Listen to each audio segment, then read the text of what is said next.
fairly early on in your time in the regiment, you earned a certain nickname that kind of defines you and your career. Began with K. Will you please tell us what that nickname was and why you got it? Kamikaze Des. And I got that nickname because I joined, when I was in the regiment, air troop. An air troop specialised in high-altitude free-fall parachuting. So that's jumping from 25,000 feet, breathing oxygen, and exiting the aircraft with your patrol, reaching speeds of excess of 120 miles an hour. So just to set the scene, you dive out, normally at night, breathing oxygen with altimeters on, goggles on. You look like an astronaut, and you were there in the dark, screaming towards the ground, as I say, excess 120 miles an hour. But I had 3 malfunctions where you deploy your parachute, you look up and you think, that doesn't look right. That should be deploying, and it's not. So there's a certain drill that you have to cut it away. And as you cut that chute away, you're going to free fall again, and you deploy your reserve. That happened to me 3 times. The reason you do that, if you deploy your reserve parachute, it will get tangled with the one that's not working, and obviously you don't get a good ending. So that happened to me 3 times, and I got the nickname Kamikaze Des. And very early on in your career in the regiment, you also earned another kind of nickname. Well, actually, it was you and your wife earned another kind of nickname to do with with actually Britain's best-selling daily newspaper, and a certain competition you were entered into by your wife. And that was really when you first came to the notice of those in command of the regiment. Tell us about that. Yes, what it was, I served in Parachute Regiment at first. I did 8.5 years, and then I did the transition going up to the SAS. And just in that transition, my wife says, I've entered us into a competition, and it's the Sun's Fittest Couple competition. And I thought no more of it. And for a few weeks, she says, look, I'm getting some correspondence back. And I thought, I'll just say yes. I'll get myself out of this at a certain time. Like, I've got to go away. I've got to go to another country and the likes. But she was very clever. When I come home, she didn't let me know. I think I come home on a Wednesday. Then on the Thursday, she says, oh, we're going down to London on the Saturday. We're doing this competition. And I couldn't get out of it. So I had to go with it. And we went down to London, and we actually won it. And to my surprise. But as you can imagine then, my mind's thinking, because we're having photographs, we've got the cup, I'm lifting my wife up, and the Sun newspaper has got all these pictures. And my mind's thinking, this is not good. I've got to go back to Hereford, talk to my bosses, and tell them exactly what I've done. And I'd only just joined. So you can imagine what come about. And in the book, I tell the story of what the Sergeant Major actually said to me. So this was within a few months of joining the SAS. So you basically earned a certain reputation. You were known as the Sun's Fittest Couple, and also earning the reputation already as the kamikaze. And then 1991, Saddam Hussein has invaded Kuwait. There's a coalition formed backed by the UN to get him out of Kuwait, and the drums of war are beating. Now, you're in B Squadron, and the other 3 squadrons have already deployed to the Middle East in preparation for going into Iraq and acclimatization and everything else. You are the counter-terrorism squadron, and you have absolutely no hope of going to Iraq. And suddenly, just prior to Christmas, that all changes out of the blue. So just talk us through that moment. Yes, as Damien said, we just accepted that we wasn't in the conflict. We were on the anti-terrorist team, the sort of thing you've seen with the Iranian embassy, the guys all in black. Okay, that was anything that happens in the UK, they have to have a squadron on standby. So we are now not involved in the conflict at all. We just accepted it. 3 squadrons had already battle ready. They'd been preparing for what was coming up. Suddenly, we got replaced by another squadron, and we got called into the briefing room, and the sergeant major said, right, B squadron, you're off to the Gulf. And we actually thought he was joking. You know, everybody's looking around at each other, and we're laughing and joking. He goes, no, seriously. G squadron's coming back, replacing you. B squadron, you're going out to the Gulf. But our role was quite different. We were going there as BCRs, battle casualty replacements. That left 2 squadrons that were battle ready, that was going to be poised on the border of Saudi Arabia, ready to fight independently, going up through the desert to Baghdad. We were simply there as battle casualty replacements, simply that. Anyone that got injured or killed, we were simply to replace them. And we knew that this was going to be big. The buzz that went round Hereford at that time, that this was the biggest conflict since the Second World War. And we were told by the colonel we were going to lose a lot of guys because the regiment were getting involved in such a big way. 50 years earlier, they were already fighting Rommel in the desert in North Africa. They saw this as no different. This was desert warfare, this time in Iraq, 2 Sabre squadrons fighting, tailor-made for the SAS, shoot and scoot, behind enemy lines, disruption. But they were going to lose a lot of men. So from being the on-call counter-terrorism squadron, suddenly you're deploying. What's your reaction? How do you feel? You got to go home, say goodbye to your wife, tell her the news. It sounds strange, but we're excited. This is what you're designed to do. You're a soldier, and not only that, we're SAS. We saw that this was big, massive. In fact, our commanders was talking that if it goes wrong, this is Third World War stuff. And yes, the feeling around camp was a buzz. Even though we know that it was going to be dangerous, we were just pleased, if you like, to get involved in the conflict and to be able to do something. I mean, after all, Kuwait had been invaded. The objective was simple, to liberate Kuwait, and we wanted to help. So you deploy to United Arab Emirates, where there's a base you've been given by the Sheikh there. That's the training base. Everyone's trying to get acclimatized to the desert conditions. You personally face a very severe problem, which meant possibly you should have pulled yourself off the deployment, yeah? And as you're thinking about that and going through that really bad experience, you're thinking, if I pull myself off, are people going to think I've bottled it? Are they going to think I'm a coward? Do you remember that moment? Yes, I do. And tell the story about how that happened because of your 2 times going through SAS selection.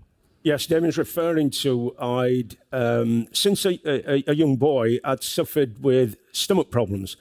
I later found out I'd got a duodenal ulcer. I didn't know. And as I went through the first selection, I had really bad problems. And if anyone has had an ulcer here, you are basically sick, vomiting, just feel very, very unwell.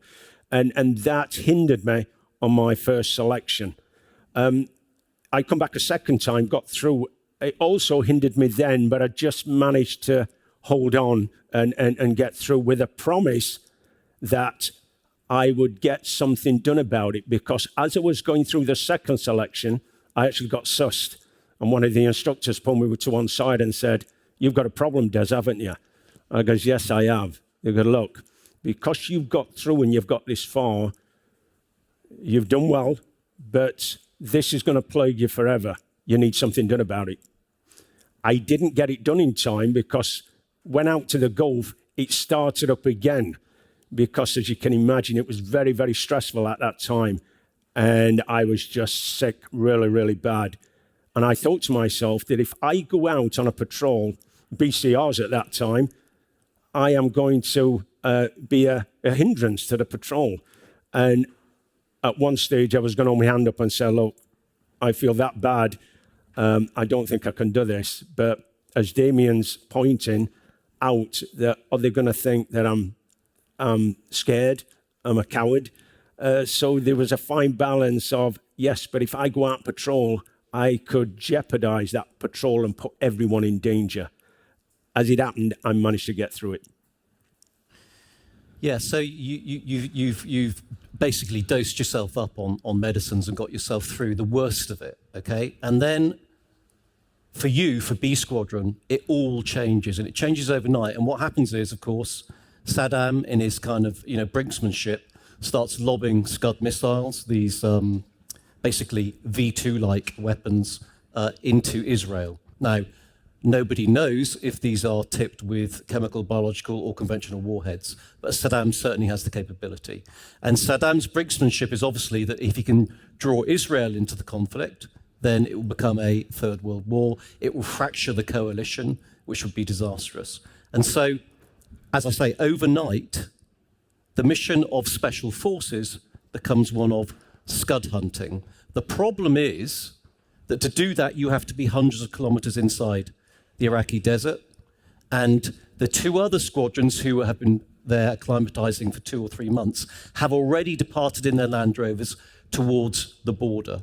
So they can't be sent in quickly, which leaves only B Squadron to be flown across the Iraqi border deep behind enemy lines. Now, you're stood up as the first patrol. There's just one patrol to start with. Who's on that patrol and how do you feel about it? Yes, the first patrol that was stood up was a Bravo patrol. And there was only one patrol going out, and it was the original of Andy NcNab, okay, and Chris Ryan, myself, as well as others. Only one patrol initially. And then they said, oh, maybe we need another one. And eventually it was 3. And I got put into another patrol. And that was going to be Bravo 20. I, luckily, got pushed over to Bravo 30. We did have a Bravo 10 as well. So when I look back on that, everyone knows what happened with Bravo 20. It was fate, if you like, because I could have been initially in that patrol. So I was probably very, very lucky. So there's 3 Bravo patrols, as Des has just explained. There's Bravo 10, Bravo 20, Bravo 30. Des is now on Bravo 30. You would expect, perhaps, that all equipment possible and necessary would be there in theatre. You faced a very, very significant problem. In fact, all 3 Bravo patrols faced a very significant problem. What was the key thing that was lacking, which led to some of those patrols going in on foot? There was all sorts of problems, and I'll give a broad brush of it. We had problems with weapons. We didn't have the right weapons, right ammunition. We didn't have the proper radios. We didn't have the proper vehicles. We didn't have the proper clothing, cold weather clothing. It turned out to be the coldest weather they'd ever had on record in the Iraqi desert. We were told that being in the desert out there, we're going to have weather like a UK spring.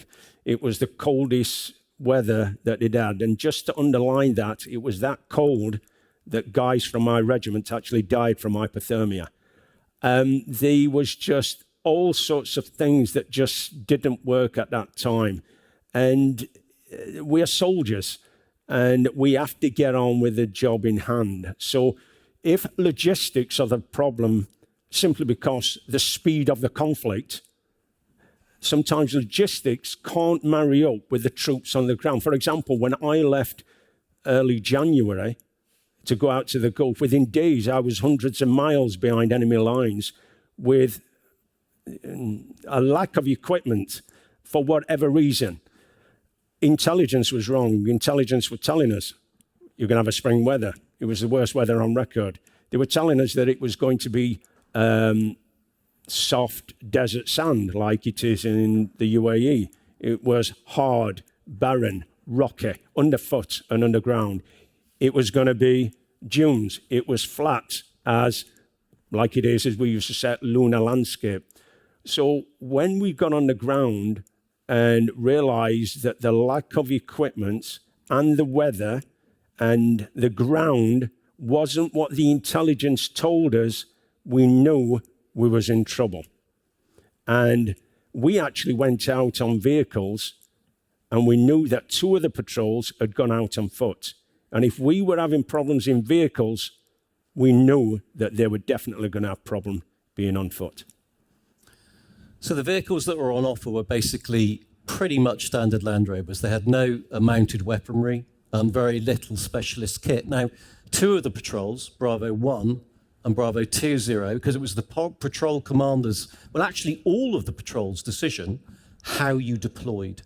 2 of the patrols decided to go in on foot.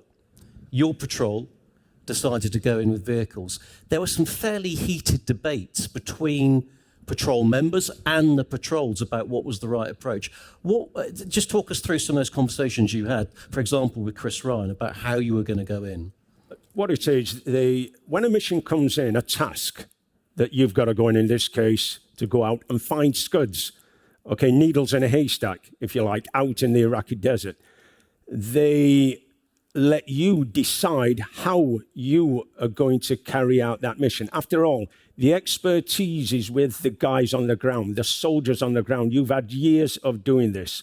So your commanders say that we want you to go out and find these Scud missiles, because if you don't, okay, the game changers is that Israel is going to get involved in the war. And another one, there's a chance of chemical weapons. And if that happens, that is going to be big. That is going to be Third World War stuff. The sense of the world is going to go into chaos. However, we carry out the missions the way we feel is correct.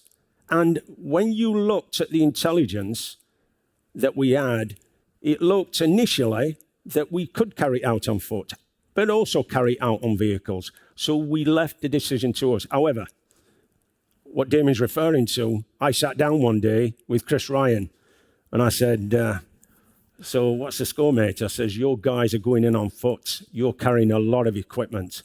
And he said, yes, but look at the vehicles you've got. They don't look war ready, so to speak. You know, you've got no weapon mounts on them. You've got no platforms, no nothing. Those are just standard Land Rovers. And I said, but yeah, you've got to be a little bit naive to think that you are going to be in the enemy's backyard, hundreds of miles behind enemy lines, and you get compromised, you're on foot. You're running for Syria. You can't get back to Saudi Arabia. If we have vehicles, we can at least drive back.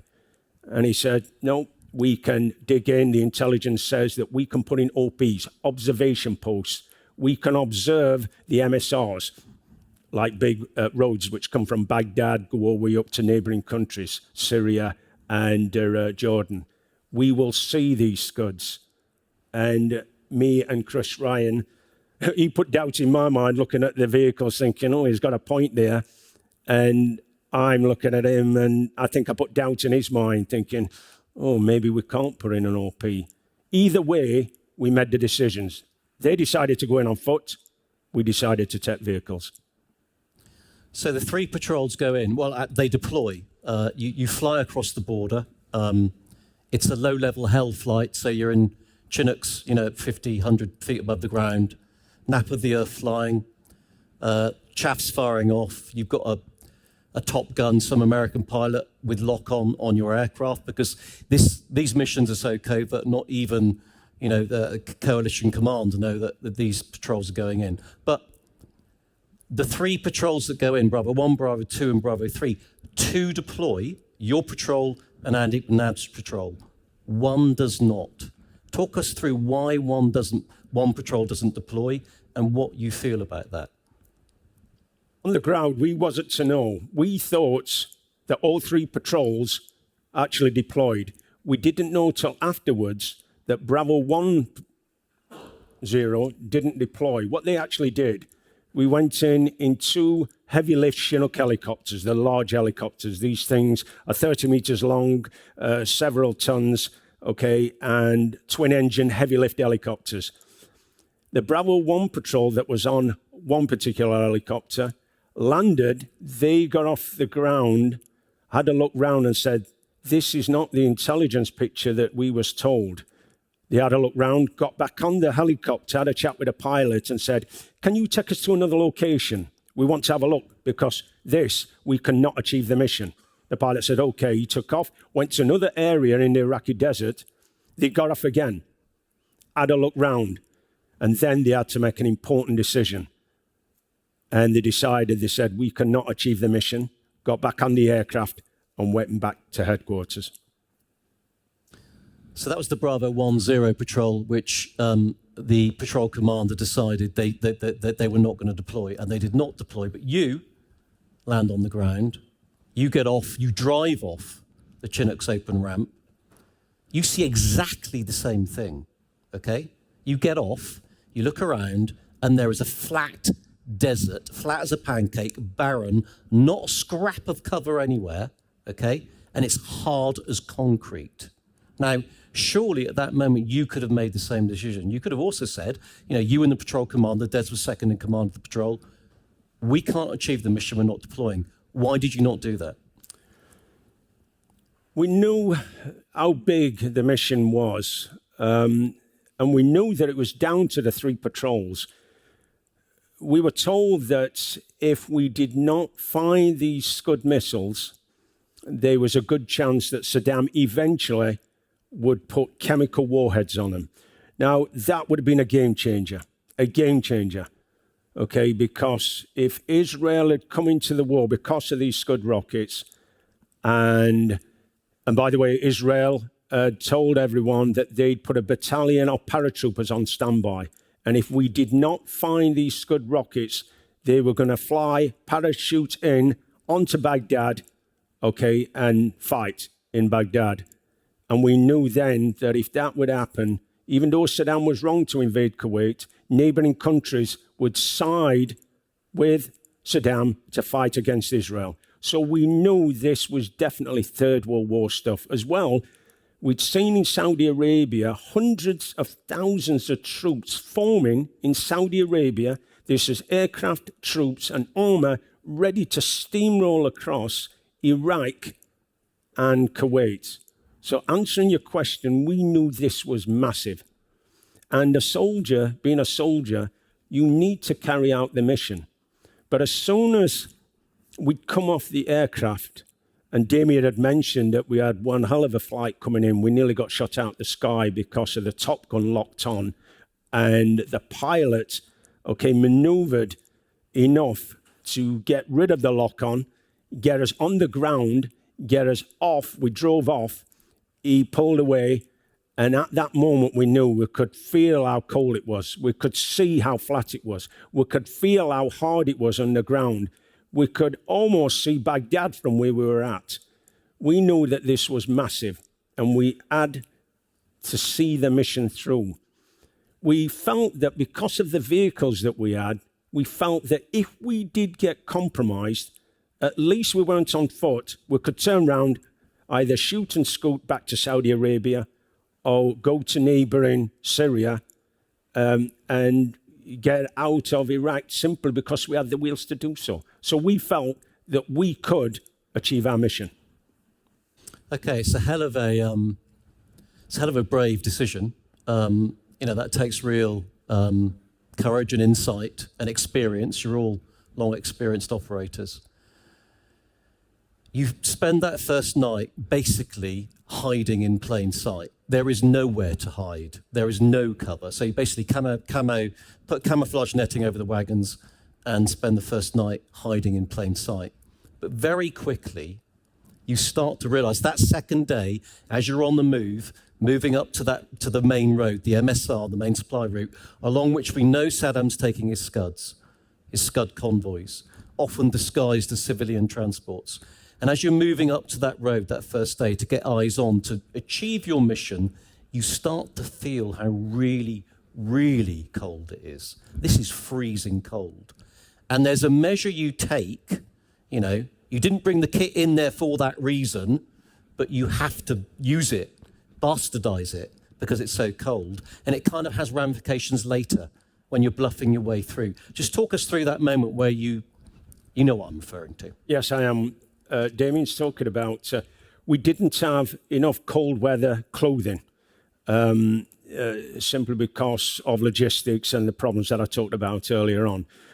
Because Saddam was going to, we were almost certain he was going to use chemical weapons at some time, because he'd used them fighting against Iran for many, many years. And he'd used them on his own people, the Kurds.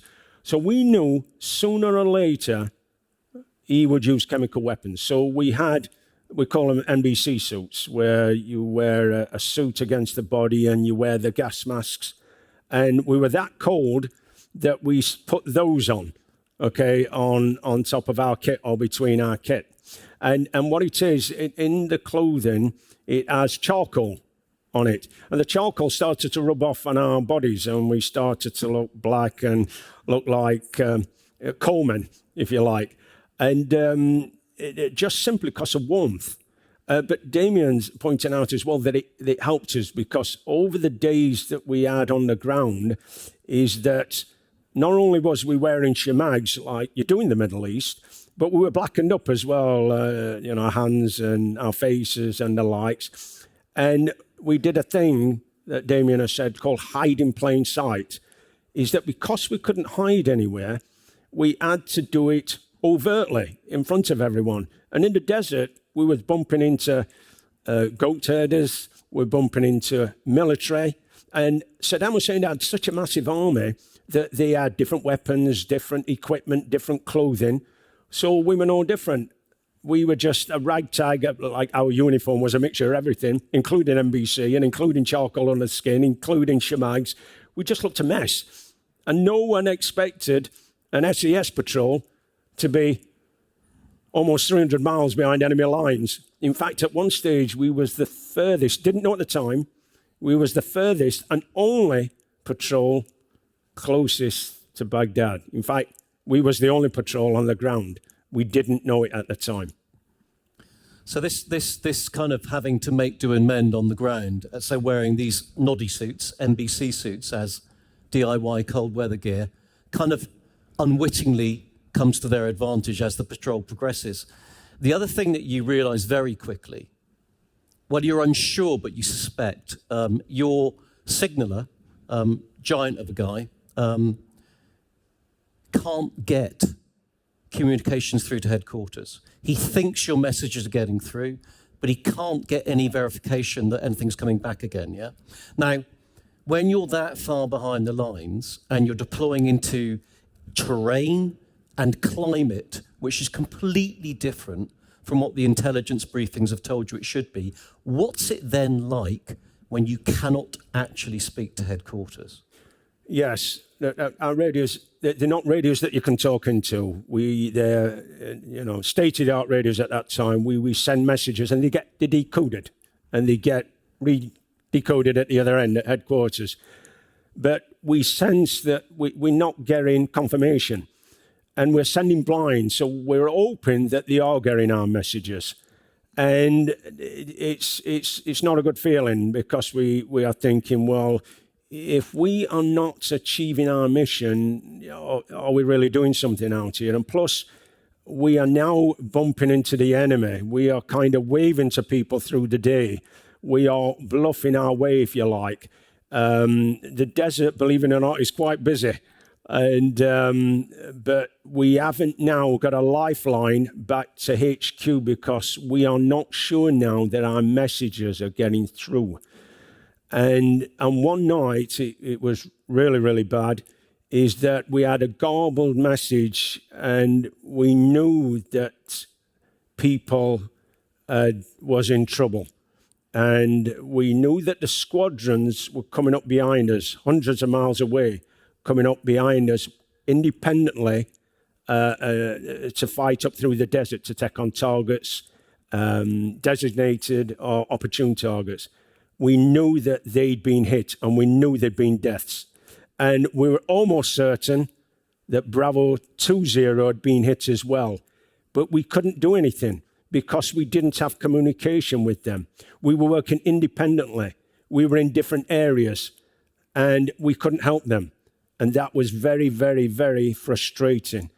And it's quite scary, because we are saying, well, if we get in trouble, we can't ask for help either. and it was decision time of what we had to do. Yeah, I mean, you described that moment when you finally get some form of garbled communications back from headquarters and you realise you've got 2 full Sabre squadrons taking casualties, and you suspect it's implied that Bravo 20 are compromised and on the run, missing in action. You describe that as the darkest moment, or one of the darkest moments of the patrol, yeah? Yes. But things are about to get, in a sense, a lot darker. You, day 2, day 3, you encounter what you think is the Scud launch site, climb to the ridge. Just talk us through what you see, what you do about it, and then the aftermath with what we suspect is the friendly fire incident. And bear in mind that because they don't know if their signals are getting through to headquarters, your mission is almost undoable. Because if your signals aren't getting through, you can't call in the locations of the Scuds. The Scuds can't be hit by air power, and it negates the whole object of the exercise. So talk us through that moment where you discover that site in the desert. Yes, as you can imagine, we in the evening, what we're trying to do is watch the MSRs. We were hoping to catch Scuds being moved. They were mobile Scuds, and they would set them up in the desert, fire them over to neighboring Israel, and then disappear. We were hoping to see them go up and down the main supply route. So at night, we would observe it from a distance. One evening, we saw, the only way I can describe it is lights that you see on the M1 motorway when they do repairs at night. There was lights everywhere. And we could see it just on the other side of this very low mound. So I said to one of the guys, come on, let's go. And we managed to crawl on our hands and then pop our heads up, and we just saw a hive of activity. And we could see a load of soldiers, we could see vehicles, and we saw all these lights, we were trying to make sense of it. And we were saying, well, is it a Scud launch site? And is it just troops that are just, bedding in the desert? Are they getting ready for something? And so what we did, we got a little bit excited because we thought, wow, we've caught them with their pants down. We've got a Scud team.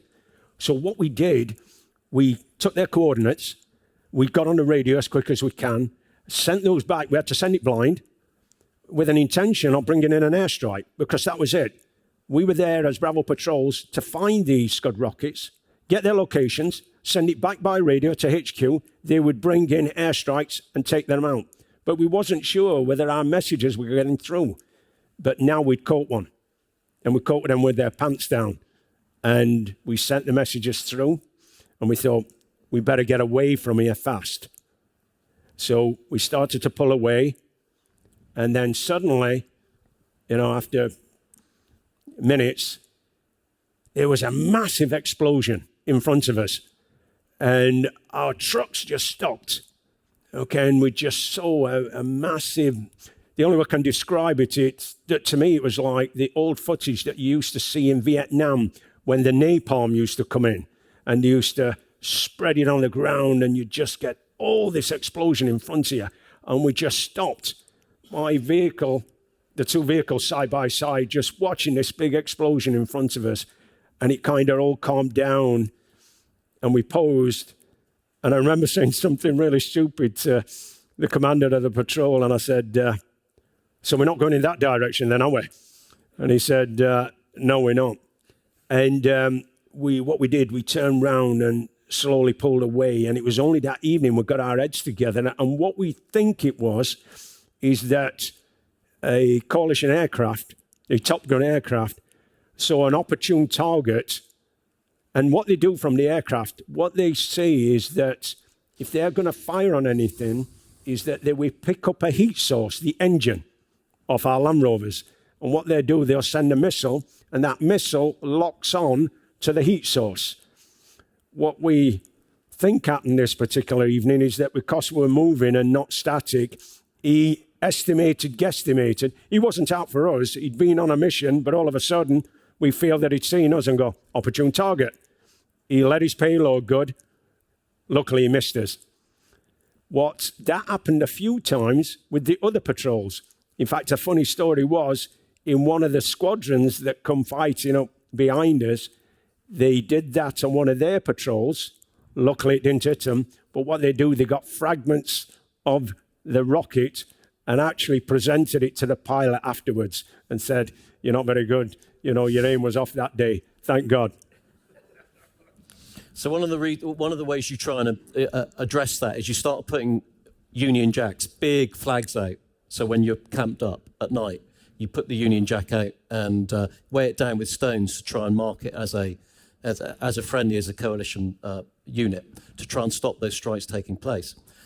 But because you've just found a Scud launch site, you've just radioed it in, you've just escaped what was very likely a friendly fire coalition strike, you go into a hide for the rest of the night hours, and you move off just before first light. Do you remember? Because your patrol commander wants to get you further away from where that happened. Yes. And very quickly, within a matter of a few minutes, really, you encounter that first Iraqi patrol.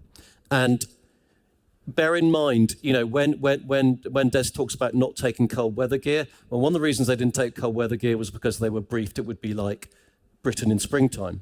The other reason they didn't take cold weather gear is because if you're an elite soldier and you've got the choice between cold weather gear or ammo, you take the ammo. So your vehicles are very heavily laden. And one of these is a short wheelbase Land Rover. So you've got 8 guys, one of them, one vehicle, short wheelbase Land Rover with 4 in it. You are extremely heavily laden. There's no way on earth you can even try and outrun this Iraqi patrol. So what do you do instead? Yes. All of a sudden, we saw dust in front of us. And we saw that it was quite a few vehicles. When you see a lot of dust, you know it's a convoy of vehicles. And we thought, this is it, contact. And we saw these vehicles coming towards us, a mixture of all sorts. We could see Land Cruisers, we could see some green vehicles, but we also saw troops on them. And we thought, this is it. We just kept on our bearing. We just kept driving forward. And what we did is that it was countdown time. You know, we started to get our weapons ready. We would adjust ourselves in our seats like this. We would get our weapons, put them to the side. They were coming up on this side, I remember. And we was ready for the contact. We thought, this is it. We're going to get sussed. Okay? I was the rear vehicle, and we had a vehicle in front of us. As Damien said, a larger Land Rover, a smaller Land Rover. By the way, we called them a Pinky and mine a Dinky. Okay, we had nicknames for them. And we thought this was it. Now, in hiding in plain sight, we're not going to be able to get past this one. And we could see they were heavily laden. They were armed. We could see AKs. They hold them in this position. And they're driving fast towards us. So we're getting closer. And by the second, we're getting closer. And we're kind of looking at each other. And we're just preparing stuff, getting ready for our mags to pull out. And we're just, you know, just getting things ready, jockeying for position to give them a sideswipe sort of thing. And as we're getting closer and closer, and we could see them in the dust getting more, all of a sudden I see my commander in the front just wave his hand and start waving to him like that. I thought, good lad. So I did the same, raised my hand up, started waving. Bear in mind, with a mishmash of uniforms, we've got shemags on, we've got charcoal on our skin, we look black, we look a mess. We don't look like we are formidable force to fight. And at first, they didn't wave back. And as all of a sudden, they come right alongside us, about 50 meters away or so. All of a sudden, they were holding AKs up and cheering and shouting and what have you. And I'm thinking, what the hell? You know, we've bluffed our way. We've got past this. And you could see us kind of all looking at each other and saying, and they went past. I remember just looking back like that and just keeping my eyes on them, you know, and I'm looking at my driver and I'm going, keep going. And I thought, any minute now, they've sussed us. They're going to just loop round and come for us. And they just kept going and just kept going and just kept going. And that was the epitome of hiding in plain sight. That was the biggest patrol that we'd come across. And we were just lucky, and we carried on with our mission. So after that that narrow escape, bluffing it, Murphy's Law says if it can go wrong, it will. And you know, you're in these appalling vehicles. You've got no mounted weaponry, you've got no cold weather gear. You are the only patrol left on the ground. You are the furthest coalition forces behind enemy lines, and you're getting targeted by coalition air power because they don't know you're there. Things get worse. Talk us through how the weather turns and what that means for you as a patrol. Yes, and just prior to that, we'd at night we'd come out and we'd look for Scuds, basically on MSRs. And one evening, we just saw flashes in the distance, and it was Baghdad getting bombed. And we just sat there in our vehicles, and we could see the flashes of rockets coming in from the aircraft. And we could see Baghdad responding to the anti-aircraft guns. And it was taking hell of a pounding, a real pounding. And we just sat there, and we didn't say anything. And we must have sat there for about an hour and a half, just watching Baghdad getting absolutely pounded. And I know it was affecting me, and I knew the other guys, just simply because of our silence. We didn't say anything. And as we pulled back, we settled down for that evening, not saying anything. And then what happened is it started snowing. And we'd had the garbled messages of possibly, wasn't sure, of Bravo 20 being on the run. We didn't know. We knew that they'd had contacts with the squadrons that were coming up behind us, a couple hundred miles away, nowhere near us. And my mind was thinking, the mighty SAS has been hit, you know, and these guys were only a small regiment. We all know each other, you know. Even if we don't know each other intimately, we know each other by nodding, okay? We know each other by face, all of us. We're a small regiment. And I knew guys had died, and I knew guys were in a bad way, simply because of the garbled messages that we had. And we'd seen Baghdad get hit, and it was snowing, and we had no cold weather equipment, and we was in hell of a state. And the morale was about as low as it gets. And at that time, we knew we were coming down with exposure. In the regiment, they teach you to recognize it. And what it is with exposure is that the normal thing is your extremities. You are extremely cold. Your hands and fingers and feet and toes are numb. You can't feel them. But what people don't realize is that your mind starts to go. And we are taught to recognize this, not only in others, but in ourselves. And I could feel myself going down. And that's a very scary feeling, is because you know that you've got to make decisions early, because if your mind goes foggy, and the way it goes foggy, you go irritable, you get very agitated, and you don't do things, you know, if Des starts doing stuff that he doesn't normally do, my patrol would recognize it, that Des is going down with exposure. And we are taught to recognize that in each other. But when you feel it in yourself, that's a very, very scary experience, because you know you've only got a short amount of time to make decisions, and we are taught to make decisions early. Simple decisions. Get more clothing on. Get more hot food and drinks down here. We have a routine called hard routine, where we eat cold food and cold drinks because we don't want to get compromised by the enemy. Well, we realize we have to stop that routine because now we're fighting against the elements. So simple things, the clarity of mind, you've got to do something there and then. More clothing, layered method. Drinks, shield yourself from the wind. The wind brings down the temperature even more. They call it wind chill, and it brings down the temperature even more. We are taught to buddy-buddy. Okay, if me and Damien were on a patrol, we talk to each other.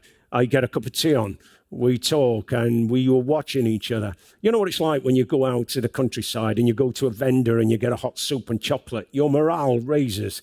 You feel good, don't you? You know, not only do you sleep well that night, that's because the elements are hitting you all the time. The wind, the cold, the rain.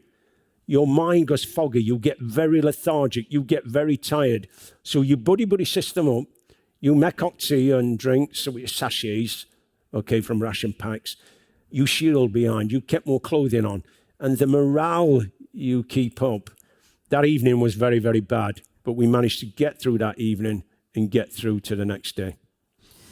Yeah, so at this moment, you have these debates, and they continue for the rest of the patrol, because that weather doesn't get any better, by the way. It keeps snowing, it gets colder and more severe. But you have these debates, and they're almost a daily occurrence, where basically you're trying to make the decision. We don't know if our communications are getting through.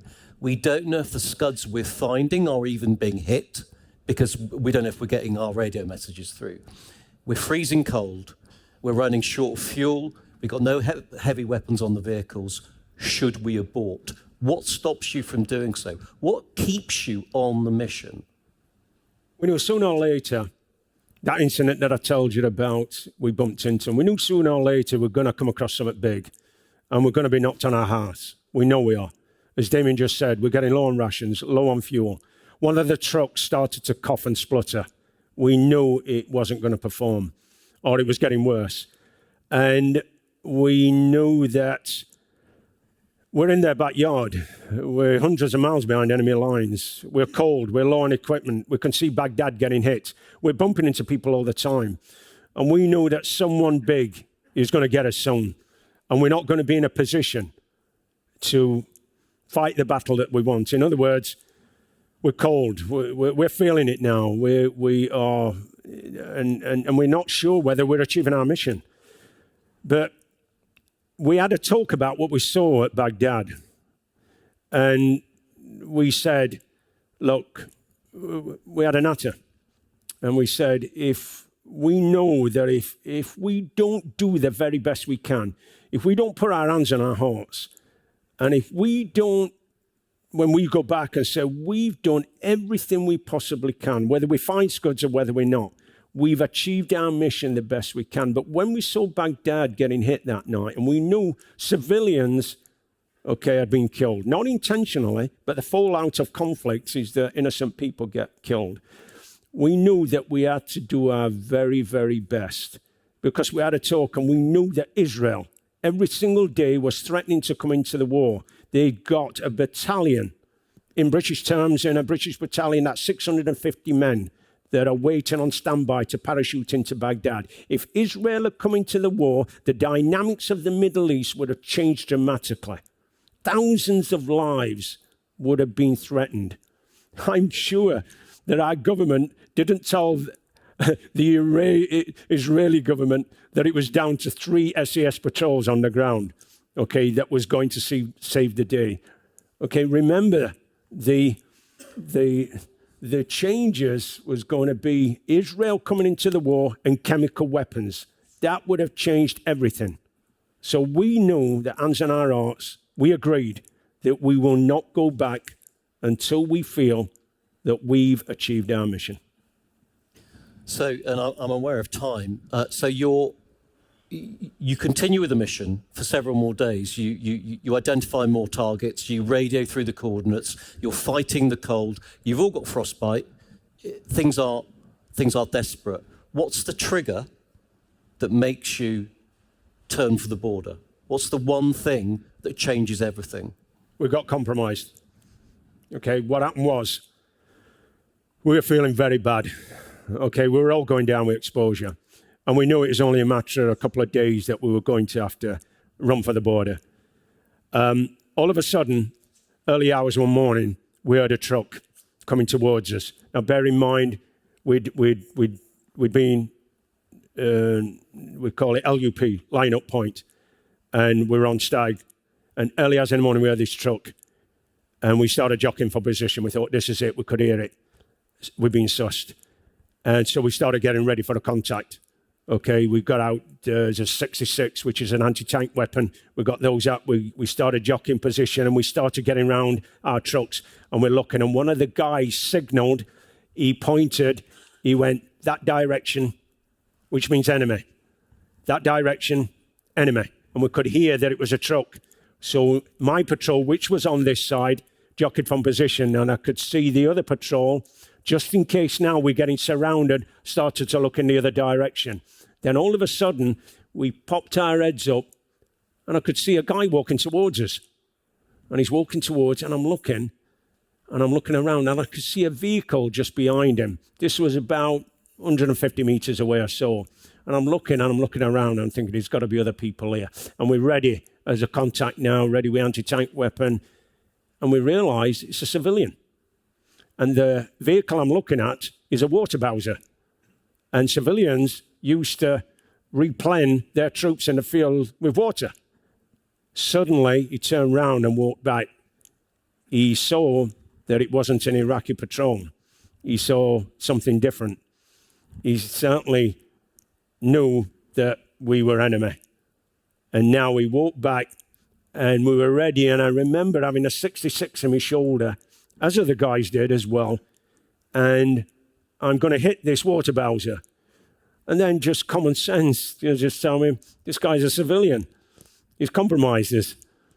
We're not going to shoot civilians, and we all looked at each other, and our weapons come down. All of a sudden, we just stood up, and we just said, it's being answered. We're on the run. Let's go. So we just started, and he got in his truck and went away. And we knew he was going to now go and tell troops, enemy. And we knew they were going to follow us up. Okay, so now we knew we were on the run.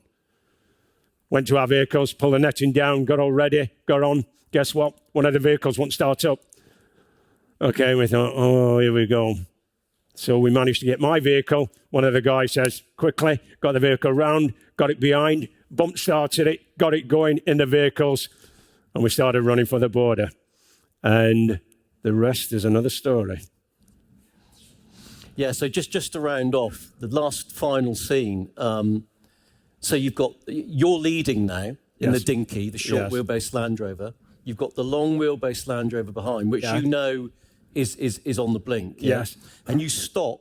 Yeah. Because you fear you're surrounded. You can see the enemy on all sides. Yes. Yeah? And the rounds are now coming in, right? Yeah. And you're on the ground and frozen to the ground. Yeah. Yeah. Waiting for them to come for you. Yeah? Yeah. And they don't close for the kill at that time, right? Yes. So you set off again, or you try to. Yes. What's the final thing that happens with that other vehicle? Breaks down. Just stops completely. Here we go. Does everybody get on my vehicle now, the Dinky? So we just quickly, we have a quick, here we are in the desert now, going down with exposure. We know the enemy is following us up. We know now they're coming to get us. Okay, that's it.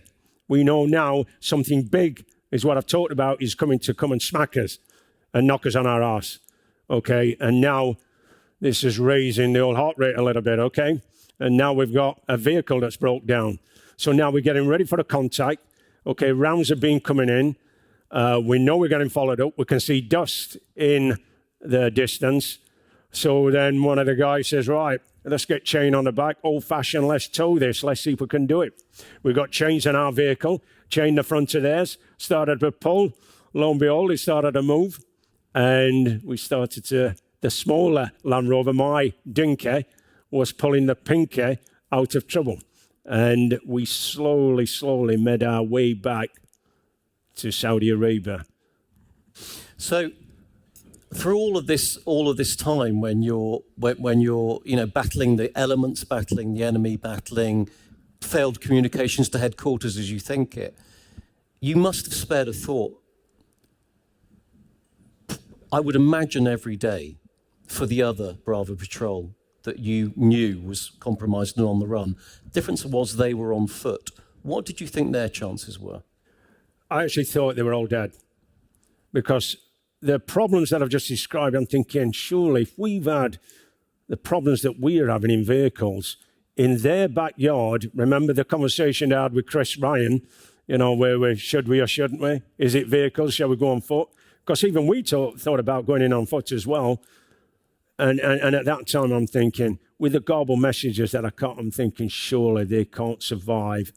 We're barely surviving with the vehicles that we've got. So surely on foot, they're all dead.